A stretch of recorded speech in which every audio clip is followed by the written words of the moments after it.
Boa noite. Boa noite. Papa recebe no Vaticano delegação ecumênica da Finlândia.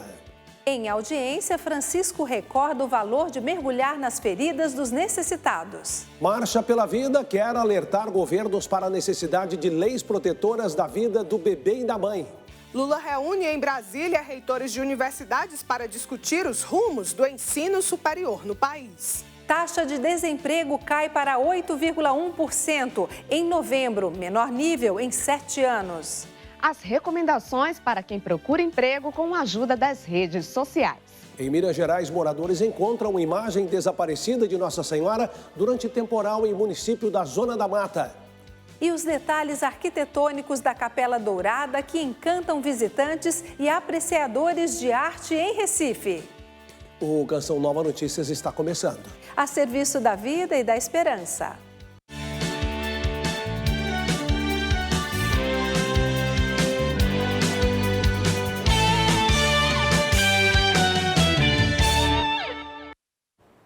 Hoje, o Papa Francisco recebeu em audiência no Vaticano uma delegação ecumênica da Finlândia que foi a Roma para celebrar a festa de Santo Henrique.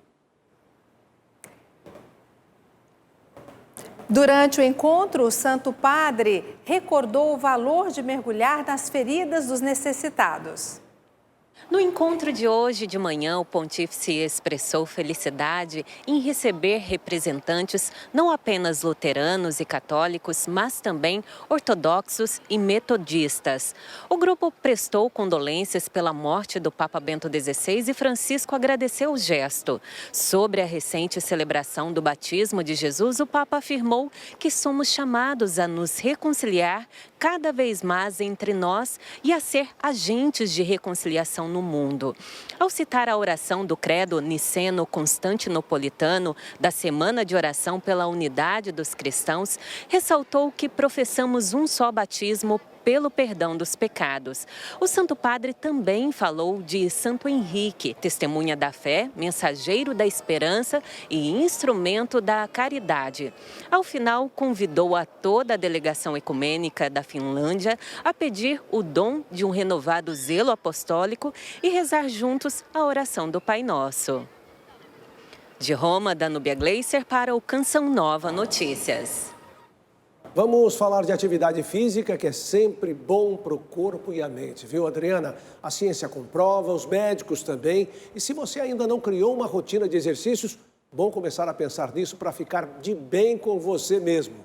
São benefícios para a vida toda, tanto que a Organização Mundial da Saúde recomenda no mínimo 21 minutos por dia de atividade física.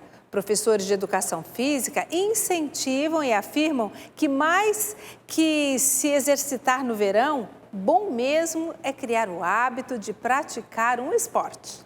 No verão, surf, futebol ou uma pedalada na orla são permitidos desde que não falte hidratação. O educador físico ressalta que hábitos simples como a caminhada na praia melhoram o condicionamento físico. Bons hábitos puxam bons hábitos, uma caminhada, uma boa alimentação, as horas de descanso, isso tudo vai favorecer para uma boa saúde e um bom desempenho no seu dia a dia. De acordo com pesquisas médicas, a cada 100 pessoas sedentárias, 30 poderão desenvolver no decorrer da vida algum tipo de doença mental, como a ansiedade, a depressão ou até mesmo um outro tipo de problema de saúde muito sério, a obesidade. Por isso que a atividade física pode ser uma saída.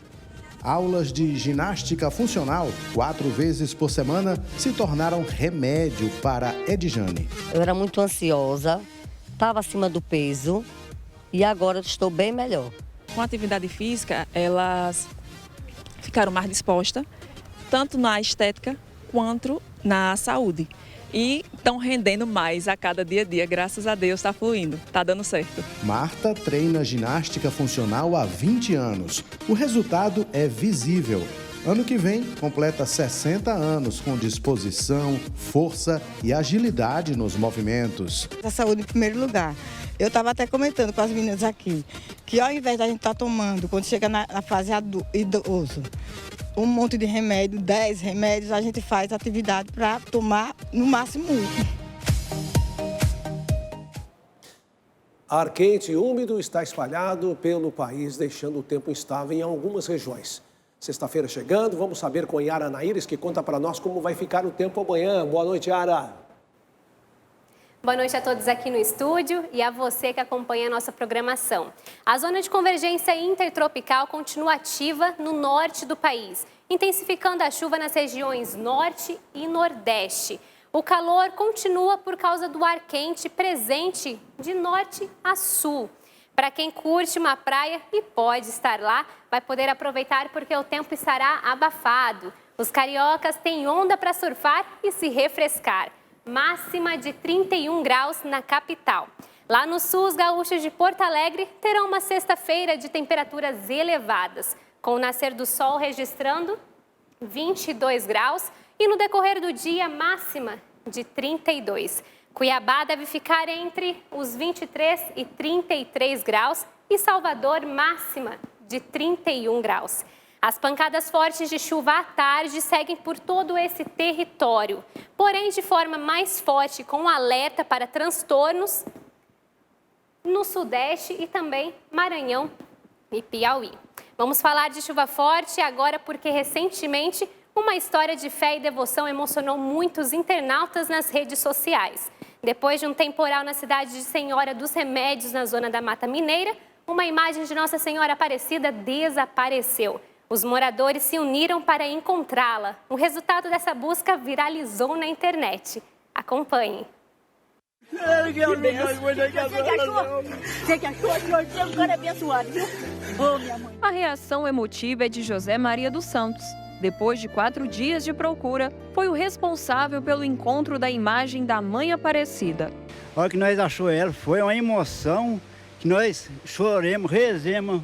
O Joel pôs ela em pé, tirou as raízes. Eu falei com ela, mãe, não foi nós que está procurando você, eu sei que está procurando nós. Depois de mais de 3 séculos, a história dos pescadores que acharam a imagem de Nossa Senhora Aparecida em um riacho se repete.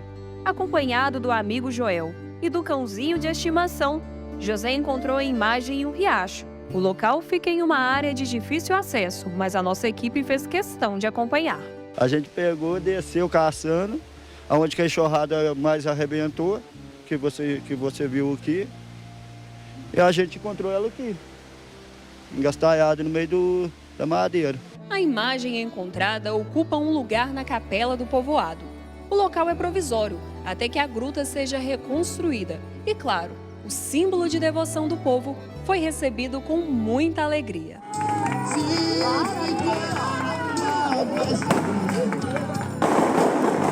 Muita gente chorando e agradecendo a Deus por nossa mãe ter aparecido aqui na nossa comunidade. A emoção foi grande.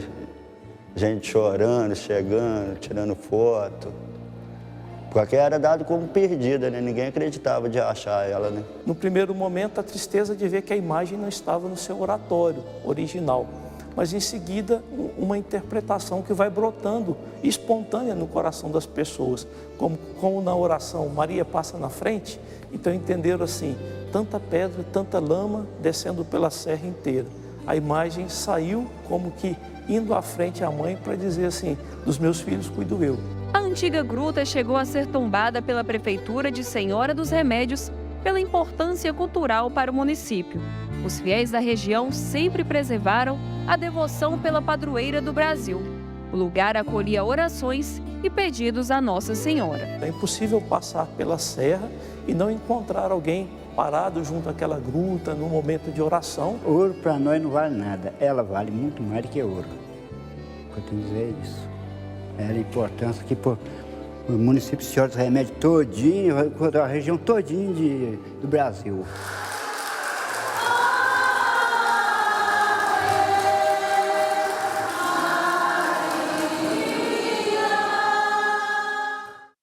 Todos estamos em busca da felicidade. No ano passado, uma universidade de Chicago, nos Estados Unidos, realizou uma pesquisa sobre as 10 profissões mais felizes do mundo. E a vocação sacerdotal ficou em primeiro lugar. No dicionário, felicidade é o estado da pessoa satisfeita e contente. De acordo com a psicóloga organizacional, é preciso ter um propósito para a vida profissional. O propósito de felicidade, na verdade, deve se encontrar nessa caminhada que o profissional faz para chegar ao seu objetivo. Então, não necessariamente é um cargo gerencial ou um salário de muitos mil reais que vai fazê-lo feliz. Padre Adriano afirma que a maior alegria no dia a dia como sacerdote é causar um impacto positivo na vida de outras pessoas. Até o hormônio do prazer, da satisfação, ele é liberado quando a gente faz o bem para uma pessoa, para um semelhante, né? Então eu acho que esse é o grande X da questão, e o padre ele vive em estado de doação. A missão do sacerdote é anunciar o evangelho, celebrar a Eucaristia, ministrar os sacramentos. Essas funções são desempenhadas dentro do templo, mas tem sacerdotes que vão além dos muros da igreja.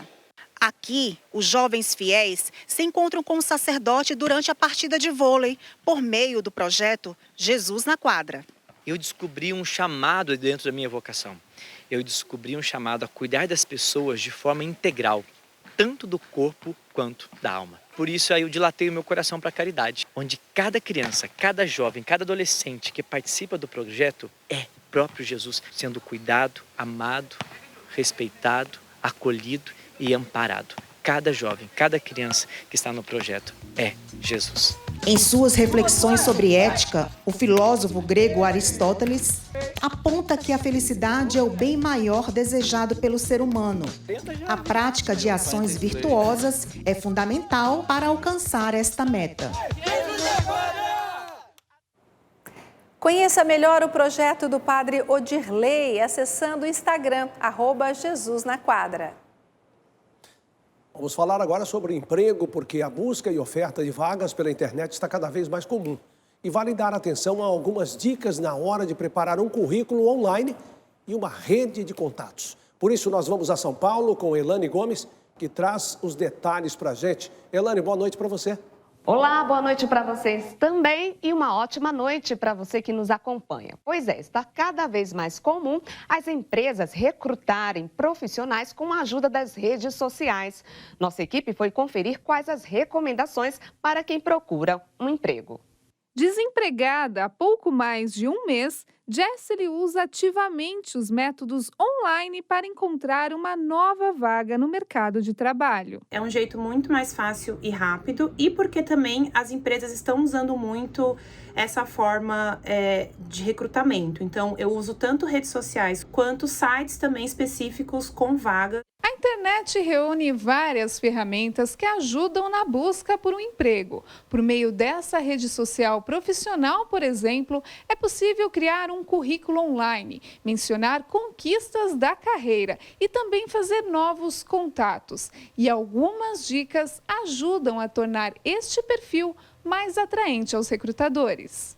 Esse especialista traz algumas dicas para deixar o perfil profissional em ordem. Não esquecer de pôr uma boa foto, uma foto de capa também. Você colocar o seu título, que é aquele abaixo do seu nome, que é como se fosse um slogan sobre você. Você se apresentando com as principais palavras-chave das suas experiências. Depois nós temos a dica 2, que é você se conectar com pessoas bacanas. Bons contatos, fazer uma boa rede de networking, principalmente produzir conteúdo. E quando a vaga aparecer, outra orientação é se preparar bem para a entrevista, que muitas vezes também é online. Precisa pesquisar a empresa para conhecer melhor, para nessa entrevista eu já saber aonde que eu estou querendo entrar e se vai ter compatibilidade de valores.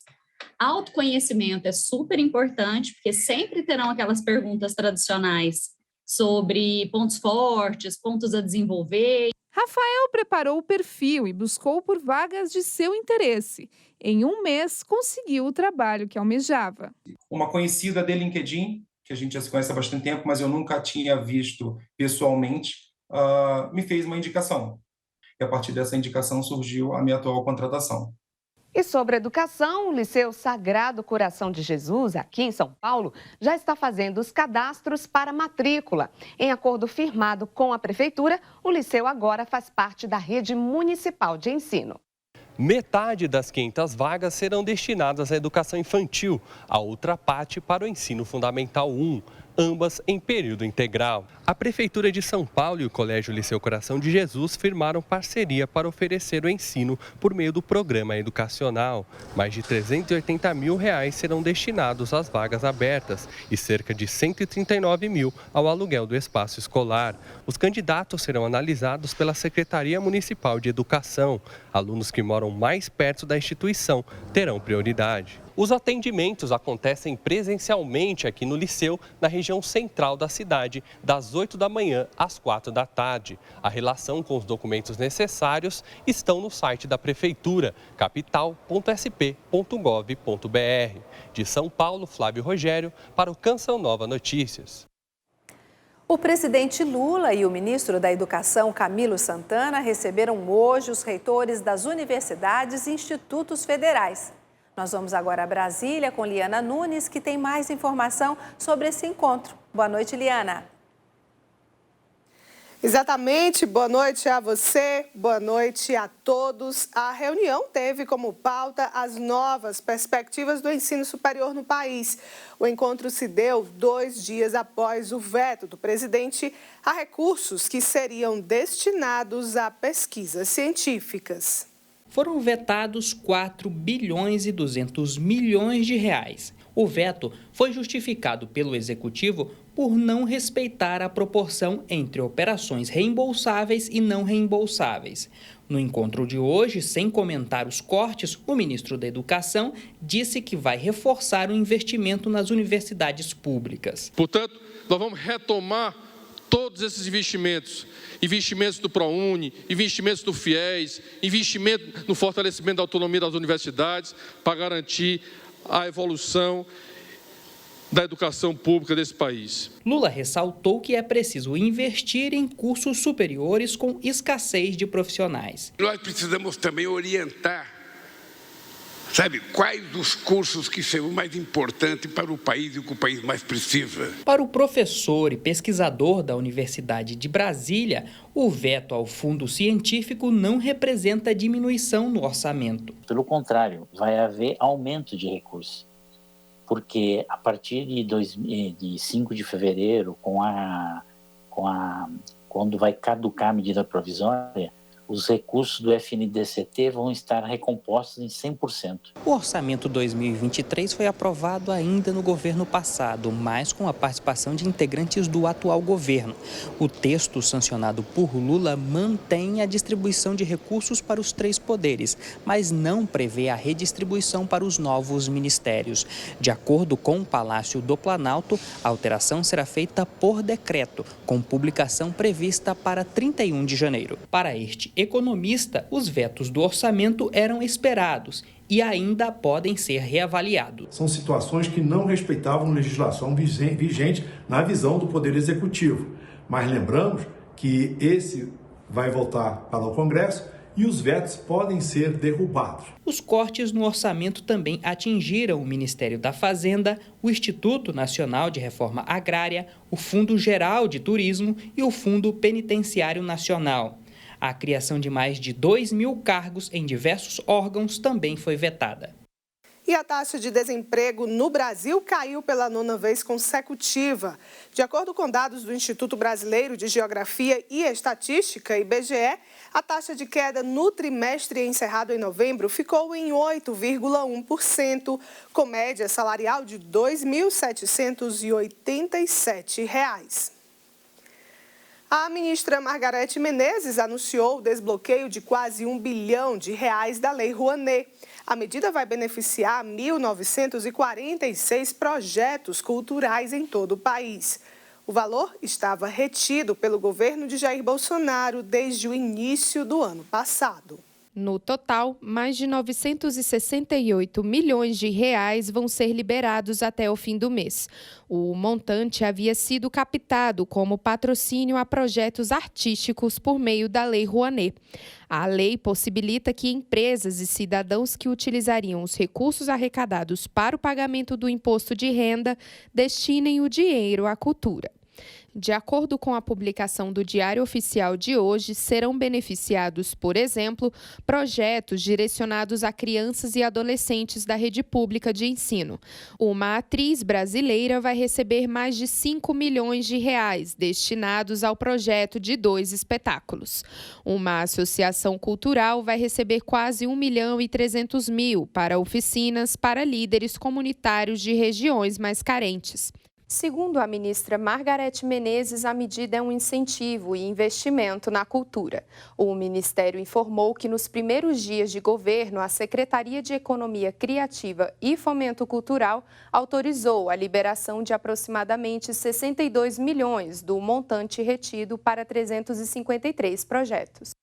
Olha, o maior evento pró-vida anual do mundo reúne nesses dias em Washington, nos Estados Unidos, líderes americanos e de outras nações que lutam em defesa do nascituro. A Marcha pela Vida quer alertar os governos para a necessidade de leis protetoras da vida, tanto do bebê como da mãe. No Brasil, o tema continua em reflexão, especialmente depois de medidas adotadas pelo governo que podem facilitar a legalização do aborto no Brasil. Em janeiro de 1973, a Suprema Corte dos Estados Unidos invalidava 50 leis contrárias ao aborto, resultando na legalização da prática no país. Um ano depois, líderes a favor da vida agiam para garantir a dignidade e a proteção do ser humano desde a concepção. E assim já são quase 5 décadas de história da Marcha pela Vida. Now bask in this wonderful fact. Roe versus Wade has been tossed onto the ash heap of history. O senador Eduardo Girão participa da edição deste ano e reforça a importância desta iniciativa. Está chegando caravanas, são quase 1 milhão de pessoas nas ruas, a maioria jovem. E grupos de outros países vêm também, inclusive parlamentares brasileiros estão chegando. E o objetivo é levar a consciência. No Brasil, pesquisas realizadas em 2022 apresentam que a maioria da população é contrária ao aborto. De acordo com um levantamento de abril de 2022, de 1.000 brasileiros ouvidos em todas as regiões do Brasil, 55% dos brasileiros são contrários ao aborto. Já 38% são a favor da descriminalização e 7% não souberam responder. Em outra pesquisa de maio do mesmo ano, 59% são contrários, 24% favoráveis e 17% não sabem.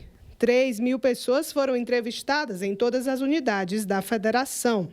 Os países da América Latina têm avançado nas ações favoráveis ao aborto. A Colômbia foi o último país a ter mudanças na legislação. Em fevereiro do ano passado, a Corte Constitucional colombiana descriminalizou o aborto até 24 semanas de gestação.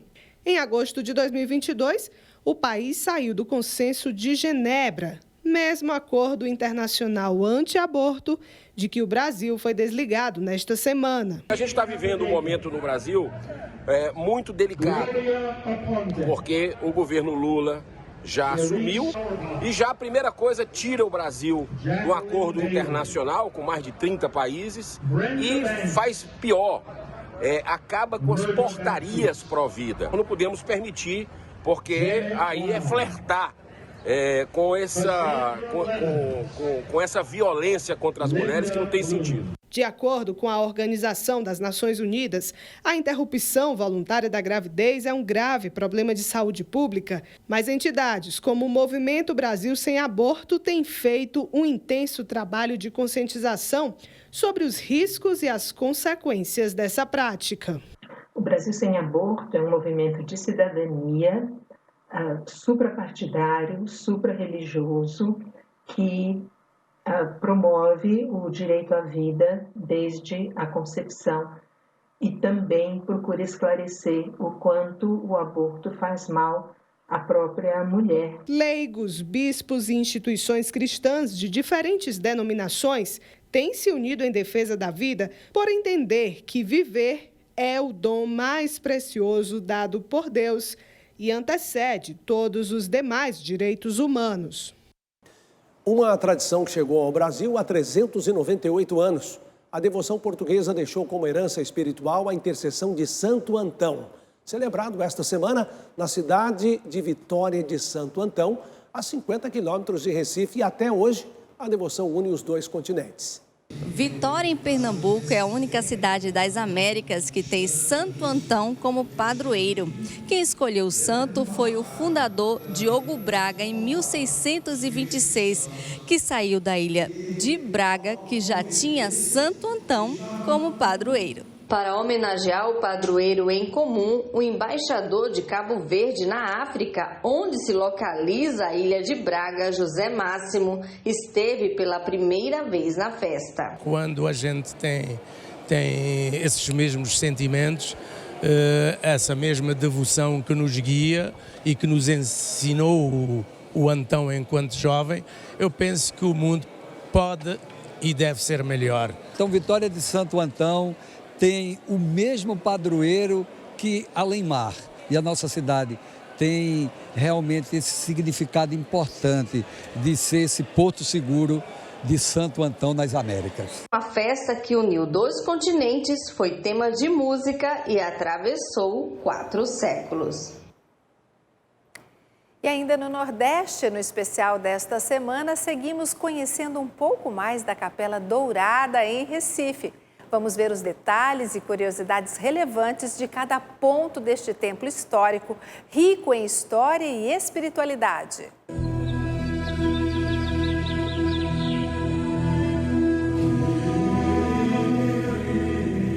Os altares laterais se destacam na Capela Dourada. Ao todo são 6, todos eles com belas imagens, como Nossa Senhora das Dores e Nosso Senhor dos Passos, popularmente conhecidos pelas procissões da Semana Santa. Outra imagem em evidência é Santo Ivo, padroeiro dos advogados. Com toda a licença, levantamos a túnica que cobre a imagem. Para nossa surpresa, encontramos vários bilhetinhos. Alunos do curso de Direito pedem a intercessão do santo para aprovação no exame da OAB, a Ordem dos Advogados do Brasil. O teto da Capela Dourada retrata passagens da vida de São Francisco. Ao centro, algo que chama atenção, um vitral gótico, única exceção ao barroco imponente, onde Francisco de Assis recebe as Santas Chagas de Jesus.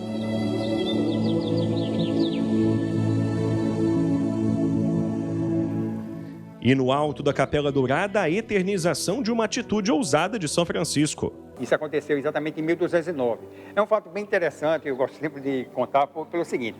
O São Francisco ele já tinha deixado toda a riqueza para viver na pobreza, né? Ele já tinha deixado a riqueza e estava vestido já de mendigo. E quando ele vai ao Papa Inocêncio III, que para ser atendido, o Papa se recusou a atender ele porque simplesmente achou que ele era um mendigo. Aí manda dar uma esmola para ele e mandar ele embora. Só que na mesma noite ele tem um sonho, e no sonho que ele tem, aí está dentro da igreja papal, que era a igreja São João de Latrão, e a igreja estava em ruínas.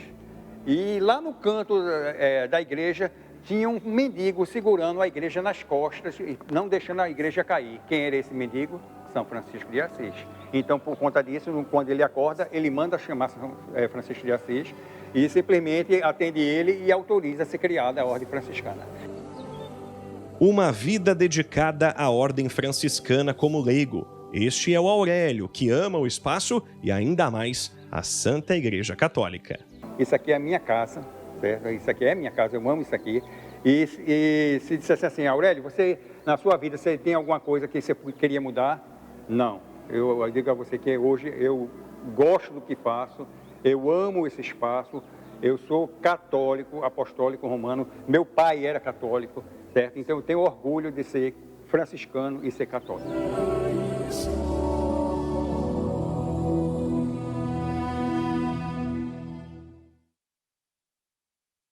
E amanhã, na última reportagem, vamos conhecer a Igreja de Nossa Senhora da Assunção das Fronteiras, em Recife, que serviu de residência para Dom Helder Câmara. Uma das ações da Canção Nova é promover a leitura e a meditação das Sagradas Escrituras. Este gesto nos fortalece na caminhada diária, nos ajuda a avançar na fé e no exercício da espiritualidade, seguindo os ensinamentos de Cristo. Faça a leitura da palavra diariamente e acompanhe a programação Canção Nova, que evangeliza 24 horas por dia. Graças a você, sócio e benfeitor, estamos com 59% na campanha do projeto Dai-me Almas desse mês, que só tem mais 8 dias úteis para terminar. Conheça mais e acesse clube.cançãonova.com e encontre uma forma de fazer a sua doação para esta obra de evangelização. Obrigada por ser um sócio evangelizador conosco. Olha, Monsenhor Jonas Habib nos deixou há quase 40 dias. Semanas de saudades, reflexão, sobretudo esperança de que um dia o nosso lugar também será o céu. Quantos frutos são colhidos por seu ministério, não é mesmo, Adriana? Sim, e para homenagear o fundador da Canção Nova, exibimos alguns testemunhos de pessoas atingidas por sua pregação tão eficaz. Em 1967, a igreja experimentou uma nova efusão do Espírito Santo. A experiência que foi responsável pelo nascimento da igreja no cenáculo com Maria e os apóstolos impulsionou um novo tempo na fé. A ousadia na evangelização se tornou uma das marcas da renovação carismática católica, responsável em propagar a novidade. Assim que recebeu o batismo no Espírito Santo, Monsenhor Jonas Habib se dedicou a tornar essa verdade cada vez mais conhecida e, com o tempo, foi referência do movimento no Brasil. Eu nunca brinquei na renovação. Graças a Deus, eu nunca brinquei com o batismo do Espírito Santo, eu nunca brinquei com os dons do Espírito Santo, eu nunca brinquei de ser renovação carismática católica. Eu percebi que Deus queria que a igreja fosse levada a essa experiência.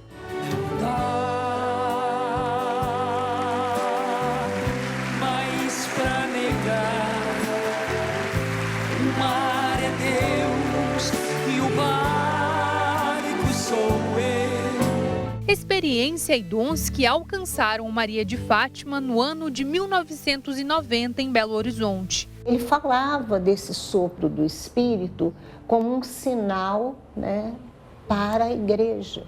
Ele falava muito desse Vaticano II, de um povo que estava sendo preparado para a vinda de Cristo. Isso ficou marcado, que a pregação dele era muito voltada para a segunda vinda. Então ele falava, nós somos esse povo que está sendo preparado, formado para a segunda vinda de Jesus, Então isso chamava a atenção da gente, a gente não tinha ouvido falar ainda. Além da novidade do Espírito, o modo de falar com os jovens e a confiança depositada neles também fez com que muitos se aproximassem de Monsenhor Jonas. No fim da adolescência, Fernando e Simone foram atraídos pelo movimento em Montes Claros, norte de Minas Gerais. E a gente tinha carência de material, a gente tinha carência de conteúdo e não achávamos essas respostas. E de repente a gente percebe que tem alguém ali da igreja, uma voz que fala para jovens. Ele falava para o jovem e sua fala era sempre desafiadora. O que mais me tocava é quando ele acreditava. O falar dele, o olhar dele, era como se, eu acredito em vocês. Eu acredito que através de vocês nós podemos ter uma nova primavera na igreja. O Padre Jonas foi assim como um luzeiro para mim, sabe? Assim, ele apontava lá na frente esse amor e essa presença real de Deus. O mar é Deus e o barco sou eu.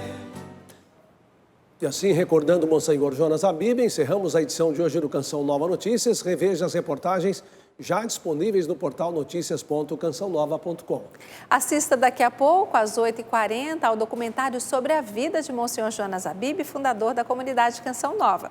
Às 9h tem Escola da Fé e às 10h, Além da Notícia. Uma ótima noite para você. Até amanhã. Passo para você.